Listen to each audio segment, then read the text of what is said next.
नमस्कार दर्शक बंधु ओढ़णी सीरियल आपण माने देखिबाकू पाइबे जे मोहिनी को रघुवीर कहबे कि कानी खोले कि देखे दियो समस्त को हेले मोहिनी कानी खोले कि देखेबा पई मना कर देबे। संध्या कहबे भी मोहिनी तो कानी रे कोन अछि समस्त खोले कि देखा तो कानी। एहा परे पड़सांदाणी कहबे भी रागी कि मोहिनी तो कानी रे कोन अछि समस्त को देखा। रघुवीर कहबे मोहिनी मु कहूची ना कानी खोले कि देखै दियो हेले मोहिनी कहबे नाही देखैबिनी।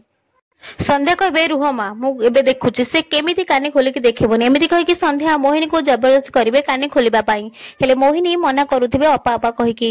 एहापरे श्री मध्य आसबे संध्या और श्री दी जण मिसिकी मोहिनी को कानी खोलिबे और कानी खोलिकी देखिला बेलकु सेथरे लकेट आउ चेन थिबो।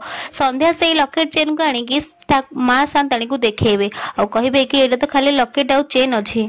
एहापरे रघुवीर संध्या हाथरू से चेन नै जिबे और मोहिनी को पाखकु जाय कहबे कि आकु पवन पिंधुथिला ना आउ आकु आनिया पई तमे गाड़ी पाखकु जाइथिलो एया तो। मोहिनी रघुवीर को धीरे धीरे कहबे मो कानी रे तो अन्य जिनिस थिला बोधे पवन याकु बदले देछि। रघुवीर कहबे अरे को पवन फवन बदलेनी एटा मु ही बदलेइथिली।